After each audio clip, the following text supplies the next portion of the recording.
Bueno, pues antes que nada espero que estén bien, iniciando trimestre pues de nuevo en estas circunstancias. Y bueno, pues vamos a dar inicio ya a lo que sería la continuación de la UEA que llevamos el trimestre pasado, que es filosofía contemporánea.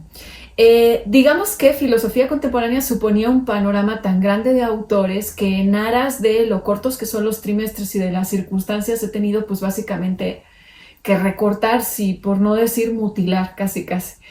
Pero creo que he propuesto un itinerario que puede ser muy sugerente y muy interesante. Vamos a examinar fundamentalmente a 4 autores que, como ustedes pueden ver en el programa, son Heidegger, Arendt, Foucault y Wittgenstein. Y básicamente, ¿por qué estos autores? Bueno, una, por su importancia. Dos, porque por un lado con Heidegger y con Wittgenstein quedan como pues por así decirlo, expuestos o señalados tanto una corriente importante de la llamada filosofía continental como una corriente importante de la llamada filosofía analítica. Y porque creo que Arendt y Foucault precisamente podrían hacer puente entre ambas corrientes. En este sentido, la idea del curso no es solo que veamos a los autores, ahí tienen pues desplegado un poco temáticamente los temas que nos van a interesar, sino también que ojalá y empiecen a ver si sería posible establecer articulaciones entre ambos. Yo les voy a ir dando pistas, pero hay un trabajo que van a tener que hacer ustedes, aunque no es un trabajo con el que yo los vaya a evaluar, sino que es un trabajo con el cual en realidad lo que se aprende es a pensar. Pensar es tener capacidad de conectar cosas fundamentalmente, ¿no? Entonces, pues ojalá y sirva un poquito en este sentido. Con Heidegger, bueno, el contrapunto de Heidegger y Arendt es muy interesante porque Heidegger es el pensador inicialmente del ser para la muerte, de la idea de una crítica muy importante a la representación, una pregunta muy severa a la esencia de la técnica. Y bueno, Hannah Arendt, precisamente si Heidegger hace énfasis en la muerte, Hannah Arendt, uno de sus conceptos principales va a ser el de la natalidad, que vamos a ver de qué se trata. Y es una pensadora que, si Heidegger habla de ser y tiempo, Hannah Arendt piensa históricamente. De hecho, ella piensa que no se puede pensar si no es históricamente algo con lo que personalmente y particularmente estoy de acuerdo. Y en ese sentido imbrica un poco Foucault. Foucault le debe mucho a Heidegger, aunque generalmente se enfatiza más la herencia nietzscheana de Foucault. Foucault mismo sabía que le debía mucho a Heidegger, veremos puntualmente por qué. Pero además, si hay alguien preocupado por la historia, preocupado por la temporalidad, es precisamente Foucault también. Y después tenemos a Wittgenstein, que hay un montón de autores ahorita intentando hacer puentes entre Foucault y Wittgenstein, también ya lo veremos en su momento, sobre todo efectivamente el segundo Wittgenstein, aquel que va a hablar de los juegos de lenguaje, mientras que Foucault hablaba de los juegos de verdad. Lo veremos en su momento, pero bueno, en ese sentido quería que tuvieran un poco la justificación de el itinerario.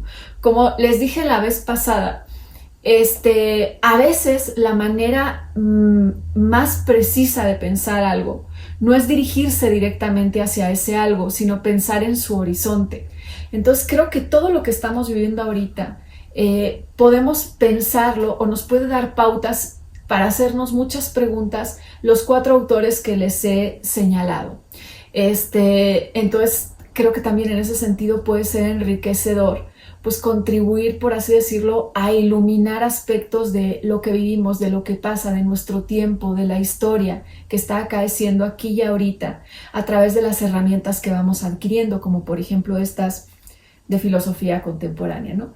Bueno, esto era un poquito lo que les quería comentar. Como ya saben, tienen el programa, de todas maneras ya saben que lo voy a volver a subir porque ya los conozco, con las lecturas, y que nos vamos a estar viendo porque esta es solo una parte del curso, pero va a haber otra parte que va a consistir en sesiones pues de Zoom, y que pues de alguna manera eso va a facilitar como el contacto entre todos, ¿no? Dentro de lo posible.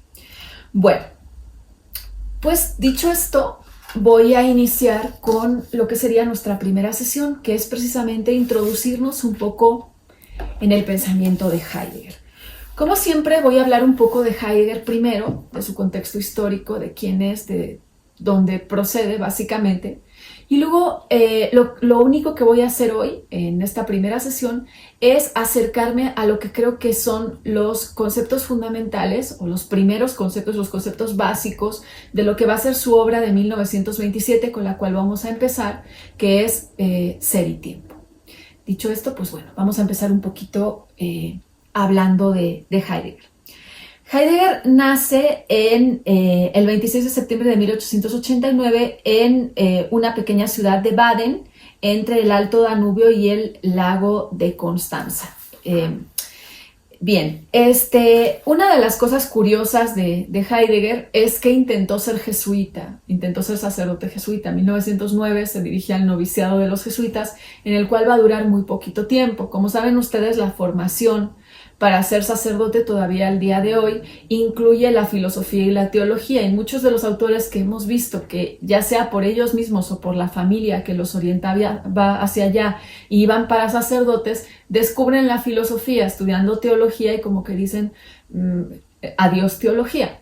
Bueno, pues básicamente ese fue el caso de Heidegger. Duró muy poco en el noviciado, prácticamente no llegó a los 2 años, y deja la facultad de teología y emprende estudios de filosofía. Bueno, en este sentido, digamos que Heidegger siempre va a ser un filósofo muy preocupado sobre todo por la antigüedad clásica, los griegos y demás. Va a tener como una preocupación y una fijación importante con ellos, y también por Kant. Va a ser un gran lector de Kant, en el sentido que le va a dedicar mucho tiempo. Es autor de un libro, Kant y el problema de la metafísica, que bueno, plantea una hipótesis interesante. Yo no estoy muy de acuerdo con ella, con la cuestión que Heidegger va a plantear sobre la imaginación en Kant, pero bueno, es como un libro pues clave o básico para entender muchas cosas en este sentido. Heidegger es un alumno universitario también destacado, interesado por la filosofía, pero tiene digamos, se le van cruzando cosas, ¿no? Y cosas que no son menores. Una de las cosas que se cruza es precisamente la Primera Guerra Mundial entre 1914 y 1918, donde Heidegger va a pedir ser enrolado como voluntario, pero por problemas de salud no se lo van a permitir, y se va a pasar 3 años en Friburgo en la censura de correos, que era el puesto que debido a su salud le permitían como que tener, ¿no? Al terminar la guerra es cuando él va a regresar a la universidad en Friburgo como asistente de Husserl. Husserl, 1919-1923, es otro de los autores clave del siglo XX. Es una pena que no nos dé tiempo a verlo. Es el padre de la fenomenología. La fenomenología retoma o recupera cierta herencia moderna que va de Descartes a Kant, pero la obsesión de Husserl es que, acuérdense que de Descartes a Kant, bueno, la importancia que tiene el cogito y la importancia que tiene también la idea del fenómeno, la idea de Kant de cómo las cosas se nos aparecen, digamos, trascendentalmente a nosotros, ¿no? Entonces, en el caso de Husserl le interesa retomar todo esto, pero básicamente él dice que toda esta problemática se ha visto reducida sobre todo por las ciencias entendidas de manera únicamente instrumental y entendidas de manera, pues eso, como aplicabilidad. Y en ese sentido se ha olvidado que toda emergencia de un fenómeno o que la forma originaria en la que se nos aparecen las cosas es siempre en el contexto de un mundo de vida. Y Husserl lo que va a tratar de recuperar es la pregunta por ese mundo de vida que hace posible la emergencia de las cosas. Entonces Husserl es uno de los maestros de los que Heidegger va a aprender más. Se vuelve su asistente, como he dicho, y básicamente a la luz de las enseñanzas de Husserl, a la luz de la influencia del existencialismo, que también es una corriente que está muy en boga en ese momento. Ahorita vamos a ver digamos, la connotación que Heidegger particularmente le da a la idea de existencia, pero en este sentido Heidegger va como configurando lo que va a ser un pensamiento propio, ¿no? Digamos que hay temas que obsesionan a Heidegger desde relativamente temprano. Uno es lo que él llama el olvido del ser, que es algo que también podemos rastrear desde Kant. que es el olvido de la pregunta por el ser. Acuérdense que en Kant, toda la pregunta que estaban relacionadas con la metafísica, pues quedan como básicamente pues metidas por debajo de la alfombra porque solo se pueden responder desde la ética o la moral, con lo cual, bueno, la metafísica desaparece transformada en moral, o en ética o en ideales o postulados éticos o morales. Y en cambio, digamos que para Heidegger esto supone una pérdida. Supone una pérdida porque transforma a la filosofía en dos cosas. Si queremos conocer la filosofía es epistemología, y la pregunta por el ser es una pregunta pues absurda, casi como de pitufo filósofo diciendo cosas que quién sabe qué estás diciendo. Y por otro lado, si queremos rescatar algo de la pregunta por el ser o del sentido último, solamente tenemos la ética o la moral, lo cual para Heidegger supone una reducción. Pensemos que la pregunta por el ser realmente es la pregunta importante en el mundo griego. Entonces, en ese sentido, Heidegger, que está siempre con la mirada puesta en el mundo griego, le parece que es una gran pérdida haber sacrificado la pregunta por el ser. Sin embargo, hay que tener cuidado aquí. Heidegger es un sujeto moderno. No va a postular que nos olvidemos de la modernidad y que volvamos a los griegos. Lo que va a hacer es desde la modernidad y desde el sujeto tal y como es un sujeto moderno, cómo podemos recuperar o retomar esta pregunta por el ser. Entonces, esa es por un lado, la idea de olvido del ser es algo que le obsesiona desde relativamente pronto, y la otra idea que le obsesiona relativamente pronto, que está muy vinculada con la de olvido del ser, es la de tiempo. De hecho, por eso el libro que vamos a empezar a ver, el libro de 1927, se llama Ser y Tiempo. Espero que en la sesión de la próxima semana quede clara la relación entre el ser y el tiempo. Bueno, Heidegger en este sentido empieza ya cuando acaba sus estudios, empieza a participar en la docencia universitaria y dicen que era un espléndido profesor. Ustedes lo leen, o sea, me van a decir, bueno, ¿de qué estás hablando? Porque les voy a dejar ciertos fragmentos de Ser y Tiempo que tienen que empezar a leer en la carpeta, y cuando vean no solo la traducción del Pobre de Gauss, que si ustedes encuentran otra, pues pueden usarla también si se les facilita más. Yo estudié con la de Gauss y por eso uno le tiene como cierto apego, porque aprendes heideggeriano desde ahí, ¿no? Pero de alguna forma ustedes me van a decir, pero bueno, ¿alguien entendía algo a este hombre cuando hablaba en una clase? Pues al parecer sí. Hannah Arendt, que llega a estudiar con él en 1924 y que, como ustedes saben, o si no saben, bueno, pues es parte también de la historia de la filosofía, tuvo una estrecha relación personal con él, amorosa, y luego ya va a ser una enorme pensadora, ¿no? Por su cuenta. Parece mentira que haya que aclararlo, pero a veces es así. Pues de alguna manera ella, cuando llega a Marburgo en 1924 y lo conoce, fíjense lo que dice. Cuando Arendt está escribiendo esto, lo escribe 45 años después de que sucedió, y fíjense todavía cómo ella lo recuerda, ¿no? El rumor que atraía a los estudiantes hacia el profesor de Friburgo y después hacia el joven profesor de Marburgo decía: hay alguien que alcanza efectivamente las cosas mismas que Husserl ha proclamado, que sabe que ellas no son solamente un asunto académico, sino el cuidado del hombre que piensa. Y esto no únicamente desde ayer y hoy, sino desde tiempos inmemoriales. Alguien que, precisamente porque para él se ha roto el hilo de la tradición, descubre de nuevo el pasado. El rumor lo dice sencillamente: con Heidegger el pensamiento se ha vuelto vivo. Los tesoros culturales del pasado que creíamos muertos vuelven a tener sentido y se enriquecen de cosas muy distintas de los habituales que en ellas leíamos. Hay aquí un maestro, y el maestro nos dice lo siguiente: ¿acaso es posible aprender a pensar?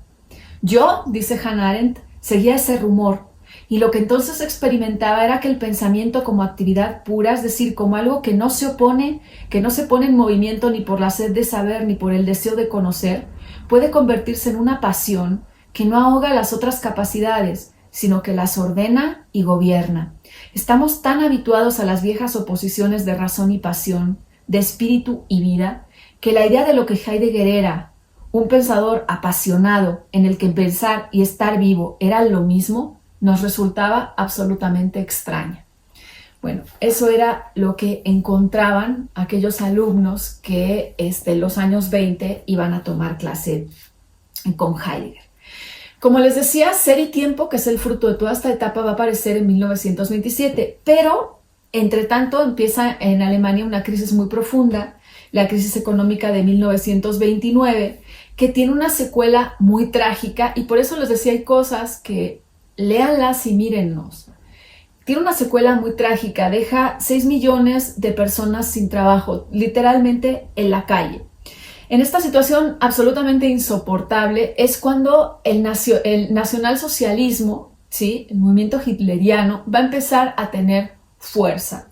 ¿Tiene fuerza dónde? Entre las masas populares y ciertos sectores de la burguesía que han visto su situación ir para abajo. Hay que recordar que el partido nazi, el nacionalsocialismo, ganó legítimamente las elecciones. Lo votó muchísima gente, ¿sí? Hay que recordar eso siempre. Entonces, de hecho, desde 1932, los diputados nazis constituyen la fracción más numerosa de la Cámara. Y a partir de ahí los acontecimientos van absolutamente rodados. El 24 de marzo, el Parlamento de 1933, estoy hablando, el Parlamento le concede a Hitler plenos poderes. El 21 de abril de ese mismo año, Martin Heidegger es nombrado rector de la Universidad de Friburgo. El 4 de mayo de 1933, los periódicos anuncian su ingreso en el partido nazi. El 27 de mayo pronuncia un célebre discurso que se llama La autoafirmación de la Universidad Alemana.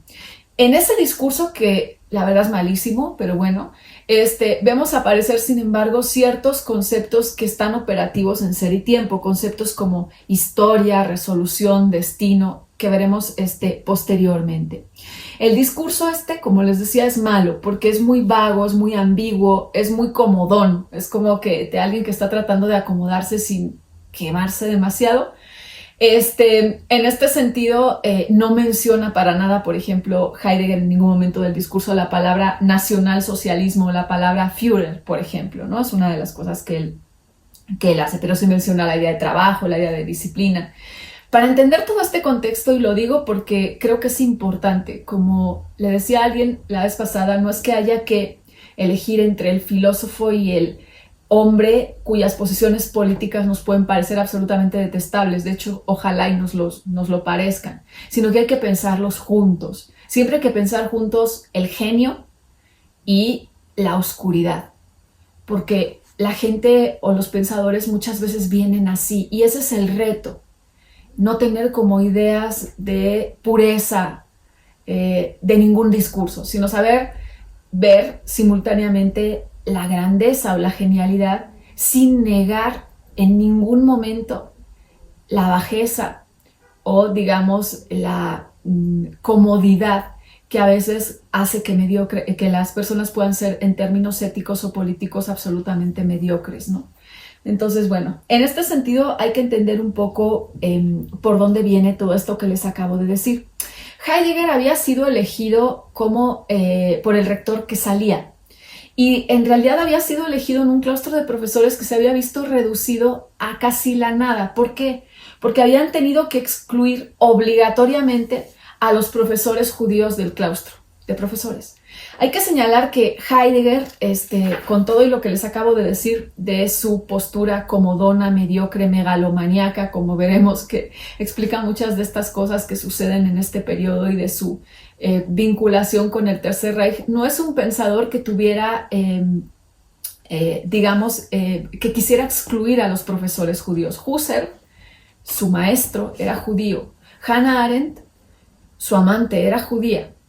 Pero es una persona que es lo suficientemente egoísta y comodona como para pasar sin ver ante ciertas cosas, y eso puede poner en riesgo su propia posición. Eso es importante rescatarlo, ¿no?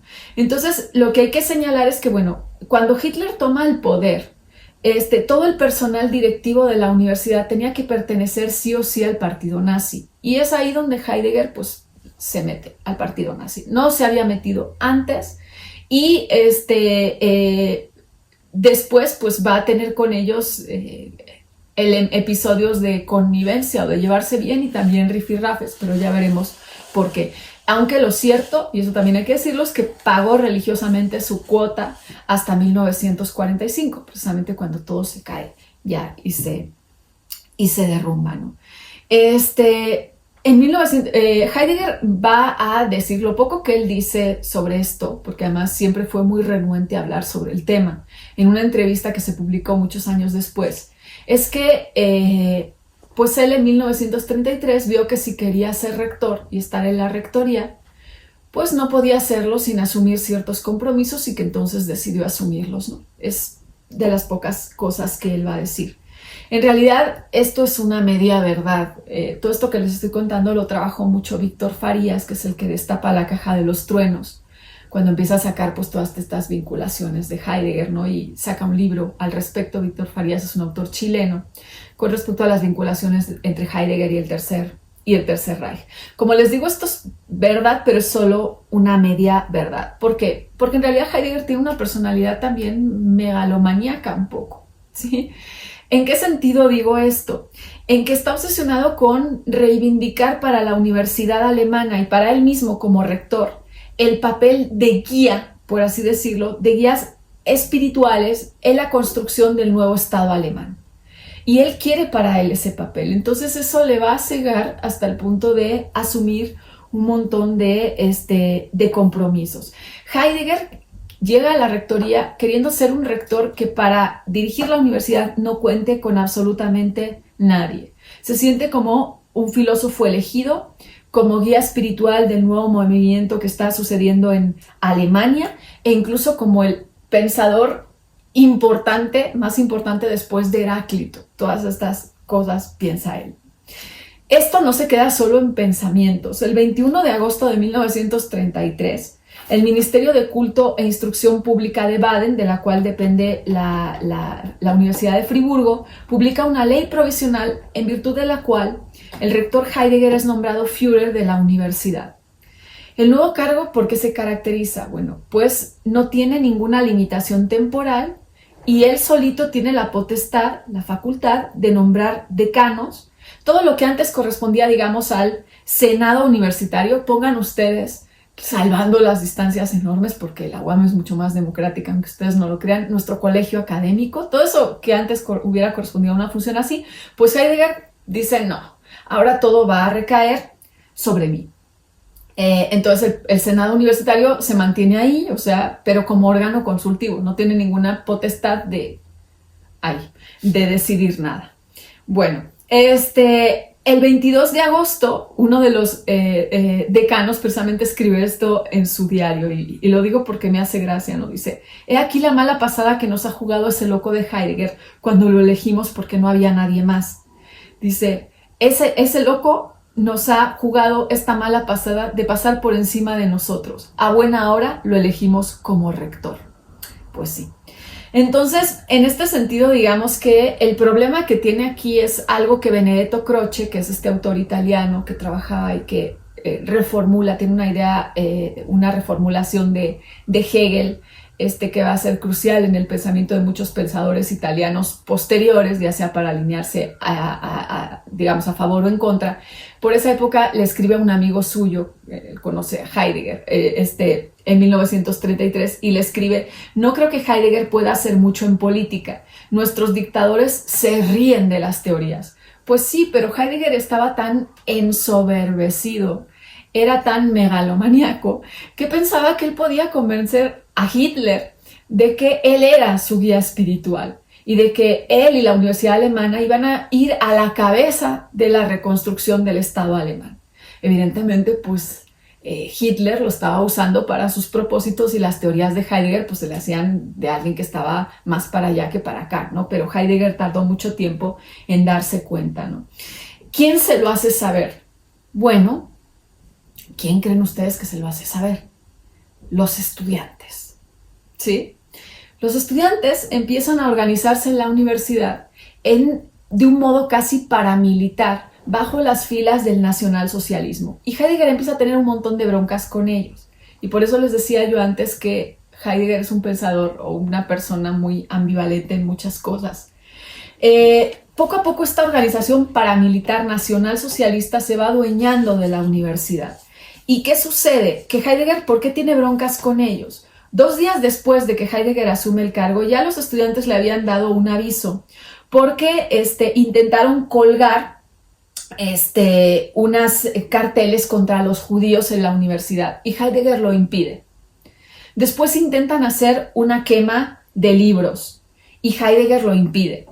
Y después intentan llevar a cabo una petición para que saquen de la biblioteca todas las obras que ellos creen producto de la decadencia judía, comunista, homosexual, todas estas cosas, y Heidegger lo vuelve a impedir.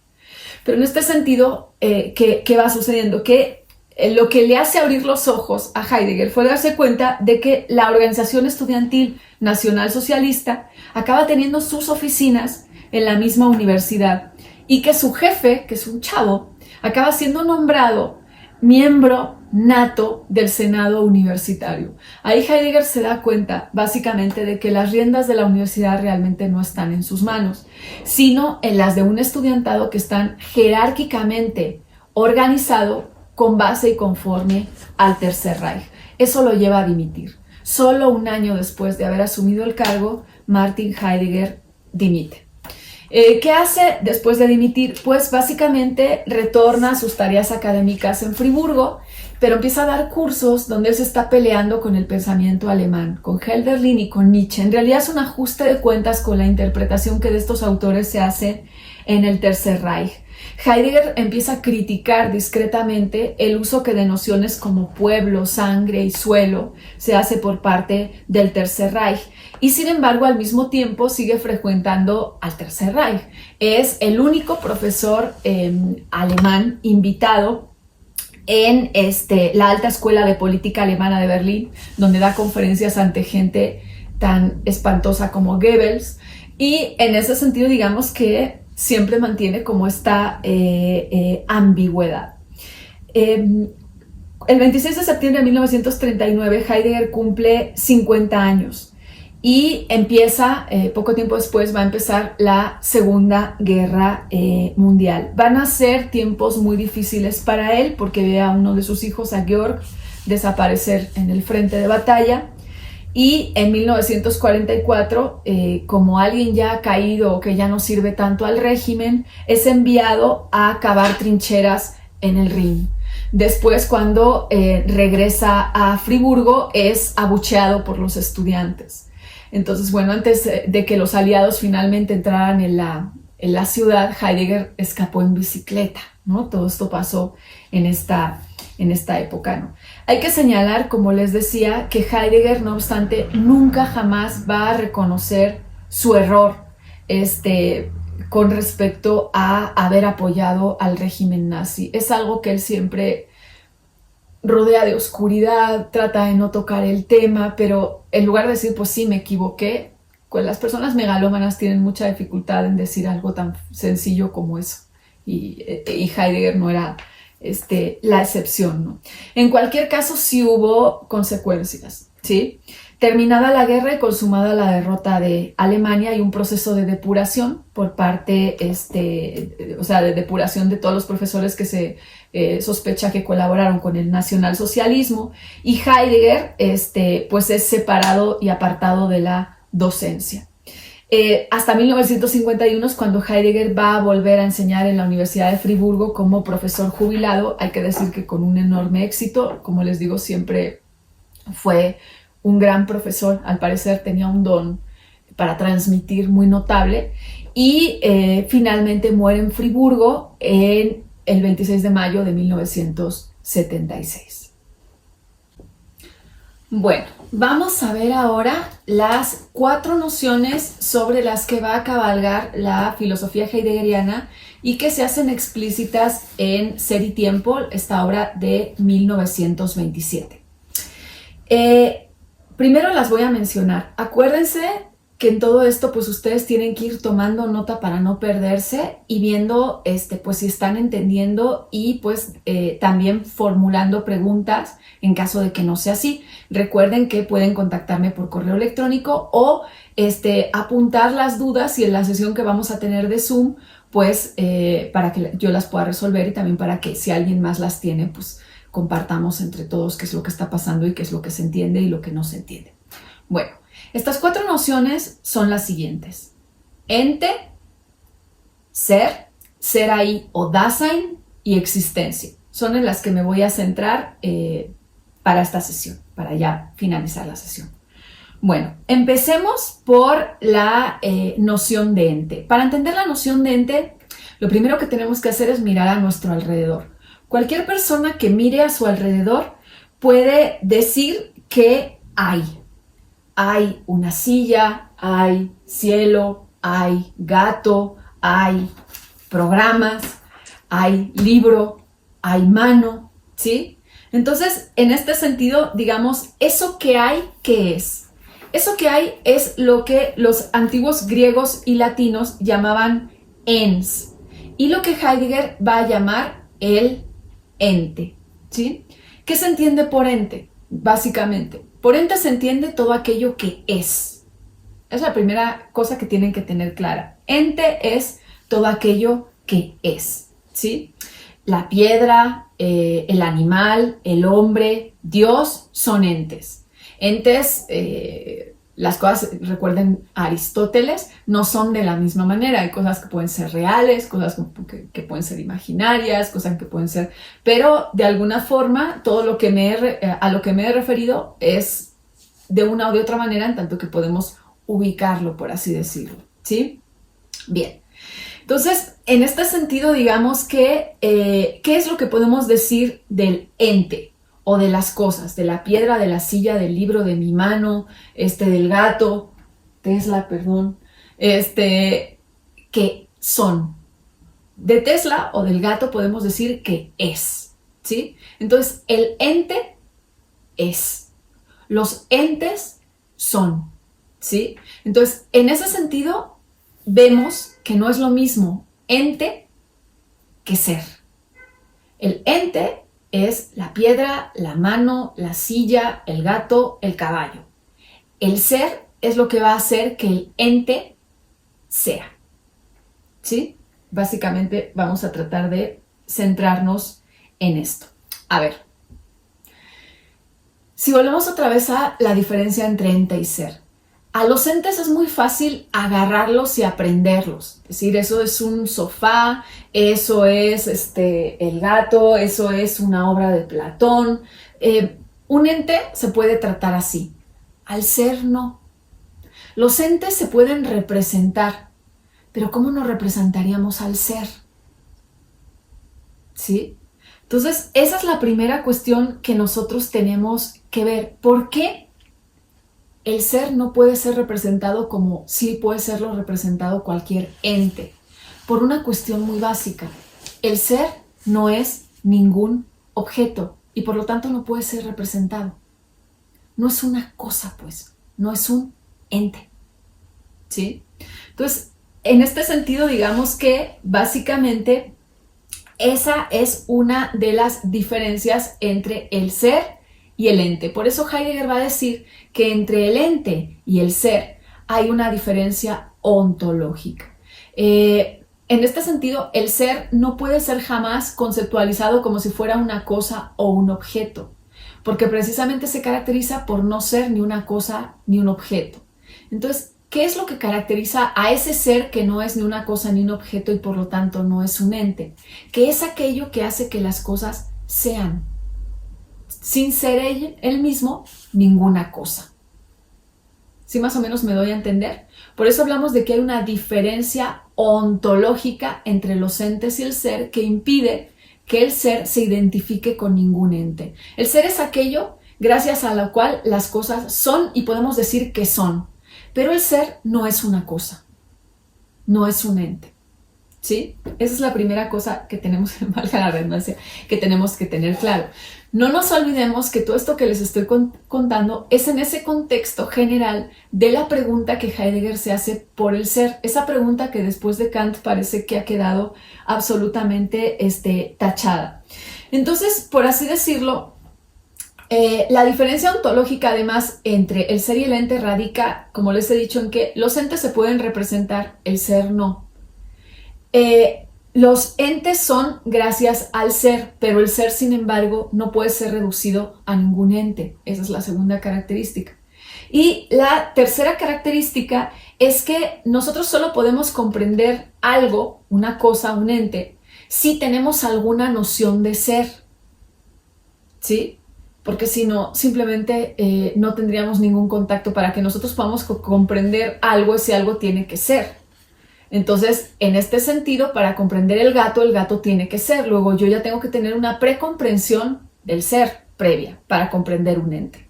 El problema es que cuando yo intento representarme esta precomprensión se me escapa por todos lados. ¿Por qué? Porque no es un ente, porque no es un objeto, porque no es una cosa. Y en este sentido es, y eso lo sabía muy bien la filosofía clásica griega, lo indefinible. Pero es lo indefinible porque es lo que está en toda definición que presupone el ser. Todas las definiciones presuponen el ser, ¿sí? Incluso para negarlo. Entonces, en este sentido, digamos que ese es el problema con el que nos encontramos cuando queremos preguntar por el ser. Esta diferencia ontológica, esta imposibilidad de reducir el ser a un ente, que es luego la crítica que Heidegger le va a hacer a la ciencia moderna, que quieren reducir el ser a entes manejables, cuantificables, y no entienden que el ser es aquello que permite el despliegue de lo ente, pero que ello mismo no es un ente, ¿sí? Bien. Entonces nos queda la siguiente tarea, que es definir. Hemos tratado de señalar qué entiende Heidegger por ente y qué entiende Heidegger por ser. Ahora nos queda ver qué entiende Heidegger por ser ahí. Bueno, el ser ahí, o el Dasein, para que se vayan familiarizando con el lenguaje heideggeriano, indica lo siguiente. El ahí indica el ser en el mundo. Y por ser ahí, Heidegger en realidad se está refiriendo a la existencia humana, ¿sí? Entonces, la existencia humana radica en que todo existente humano existe ahí. Está localizada, no existe por ahí flotando quién sabe cómo, ¿no? Existe ahí en un mundo además que, como veremos, va a ser un mundo histórico, social, etcétera, ¿sí? Entonces, digamos que la manera de referirse a la existencia humana de Heidegger es ser ahí. Por ahí entiende en el mundo. La existencia humana es un tipo de ser que existe localizado espacio-temporalmente, ¿sí? Que está en un mundo, por así decirlo. Y en ese sentido, digamos que, sin embargo, eso no agota toda la cuestión. Cuando Heidegger dice ser ahí, se refiere a que efectivamente existimos en un mundo, pero también que es ahí donde la pregunta por el ser se hace posible. Es decir, es en la existencia humana donde la pregunta por el ser se hace posible. Los entes son, dicho de otra manera, todos los demás entes, todas las demás, el gato, el librero, la compu, son. Y son gracias al ser, pero les da exactamente igual.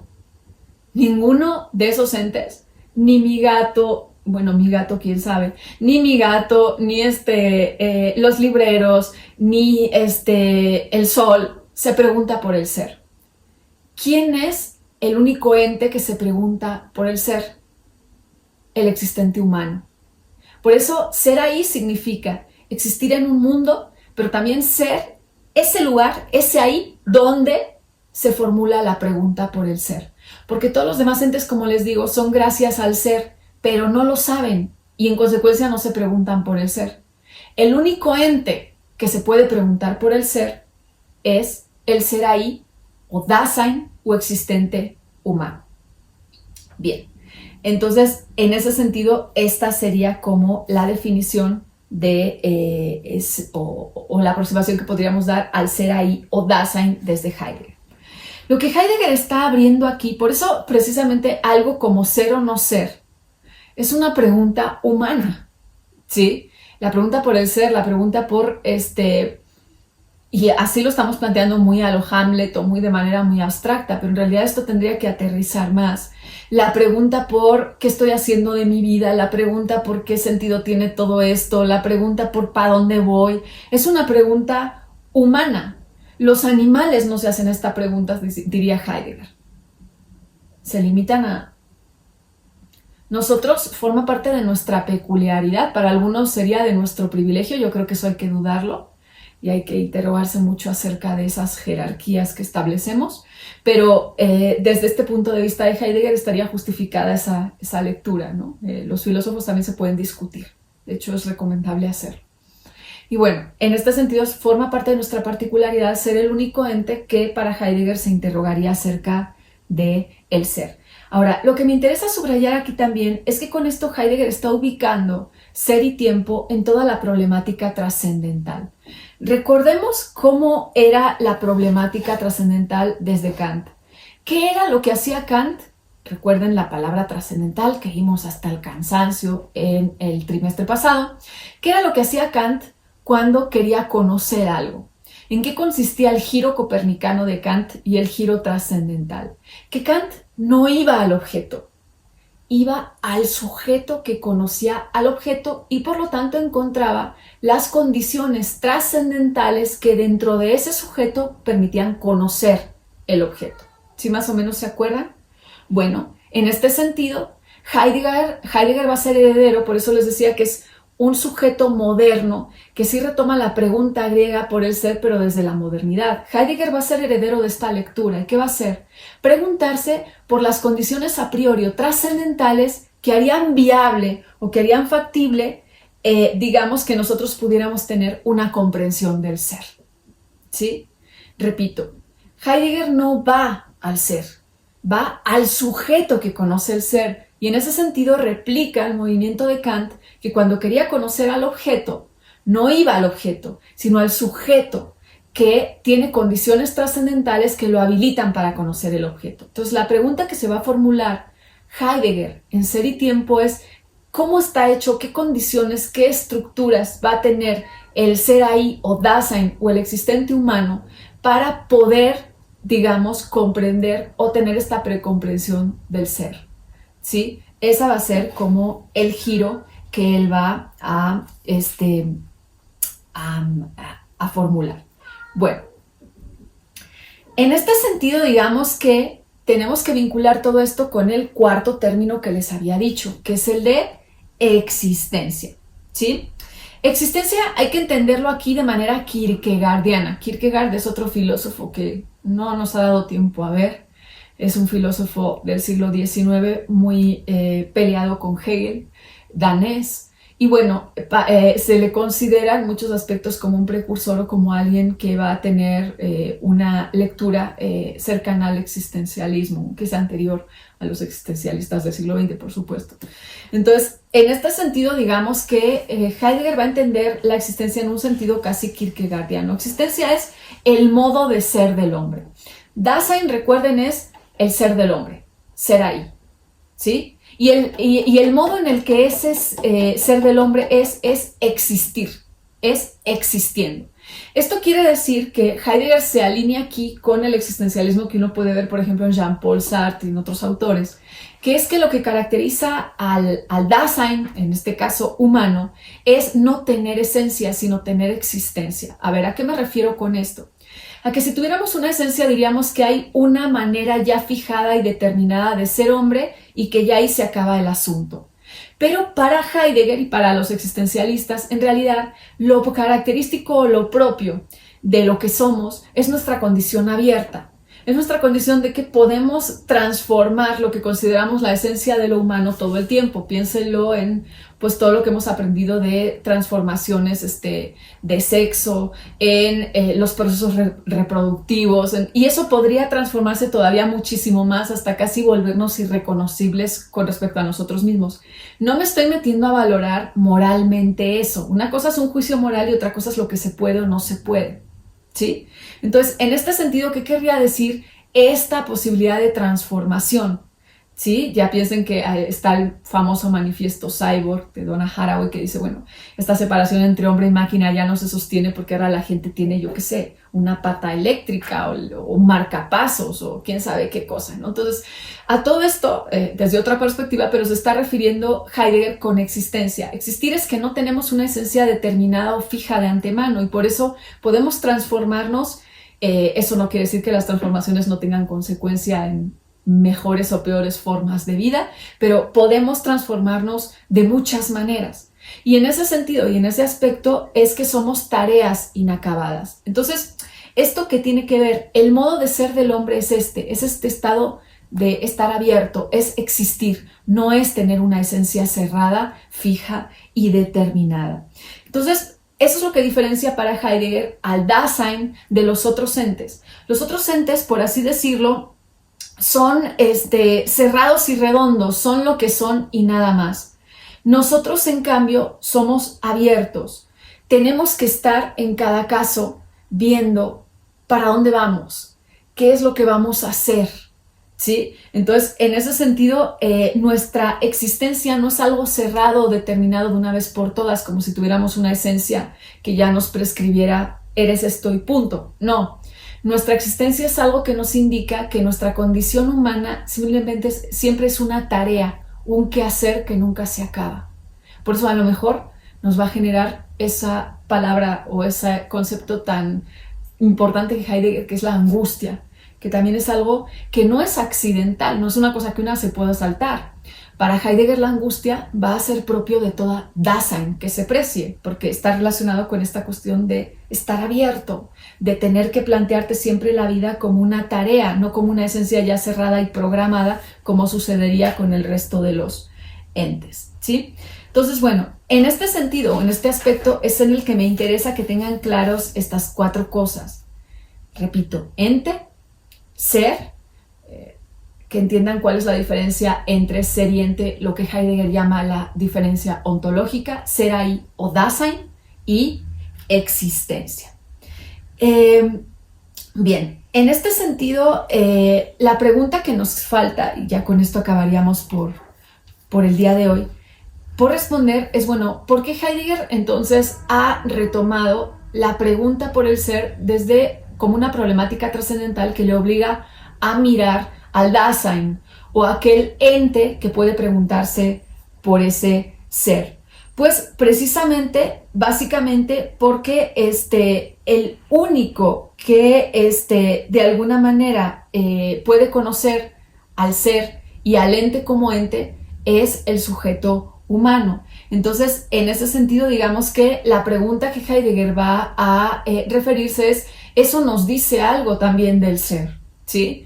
Que el lugar donde el ser se devela es precisamente en el ser ahí del Dasein o en el sujeto humano. Estoy utilizando mal la idea de sujeto porque Heidegger, además, como veremos en la siguiente sesión, lo que está planteando es que hay que reestructurar cómo comprendemos nuestra relación con el mundo y que nunca puede ser en términos de sujeto-objeto. Por eso habla así de raro, dice ser ahí y estas cosas, pero ahondaré en ello la siguiente clase, ¿no?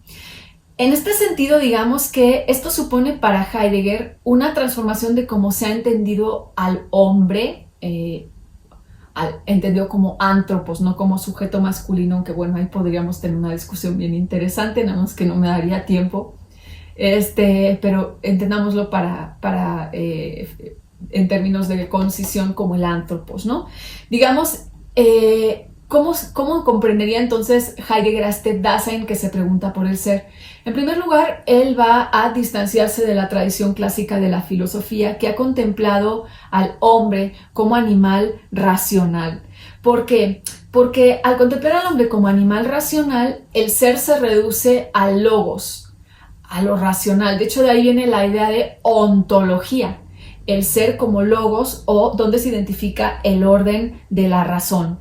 Para Heidegger, esta visión del ser es excesivamente intelectual y deja fuera un montón de cosas. Entonces Heidegger no va a entender al Dasein como aquel que es capaz de captar al ser esencialmente como racional, sino que lo va a entender como ens operans, es decir, como existente concreto, como una existencia concreta que conoce al ser a medida que lo va incluyendo de manera práctica en sus proyectos, en su horizonte vital, etc. De manera práctica, no de manera teórica y especulativa. De hecho, Heidegger es un autor que abre la posibilidad, pese a lo abstracto que pueda parecer en Ser y Tiempo, de pensar el mundo social, como lo vamos a ver, el chisme, el rumor, todas esas cosas son cosas que a Heidegger le interesan y que dicen cosas del Dasein. Entonces, en este sentido, digamos que no hay que pensar el ser en un sentido, "Oh", no, a Heidegger le interesa que el ser lo aprendemos de manera casi no reflexiva necesariamente, sino práctica. Práctica nuestro trato con el mundo, en cómo nos vamos orientando con el mundo. Lo veremos posteriormente. Pero en este sentido, digamos que lo que nuestra precomprensión o nuestra manera de entender el ser que no es intelectual tiene que ver con ser seres finitos que proyectan cosas, que las cosas se les caen, que incluyen cosas, que las cosas piensen lo que estoy diciendo en este contexto de pandemia, ¿no? Que las cosas salen mal. Y en ese sentido eso, aunque no lo tematicemos como la pregunta por el ser, pero sí nos coloca ante interrogantes con respecto a lo que somos y qué estamos haciendo aquí y cuál es el sentido de todo esto. Entonces, es así como vamos nosotros a aprender el ser, desde la finitud, desde la temporalidad, desde la sensación de vernos rebasados por algo que siempre intentamos como que controlar o tener cosificado como si fuera un ente y de alguna manera se las arregla para voltearnos pues, la tortilla, ¿no? En este sentido. Bien. Eso es como lo que básicamente me interesaba señalar en esta primera sesión. Recuerden que vamos a tener 2 sesiones mínimo de cada autor. No van a poder ser muchas más porque pues no va a dar tiempo, pero seguiremos viendo a Heidegger la siguiente sesión. Y bueno, les recuerdo entonces que vean si entendieron estos 4 conceptos: ente, ser, Dasein o ser ahí y existencia, que revisen si están comprendiendo, si no escriban y demás, y pues que también se acuerden de echarle un ojito a la carpeta de lecturas. Ahí viene qué es lo que tienen que leer y qué es lo que tienen que hacer. Muchas gracias y nos vemos la próxima.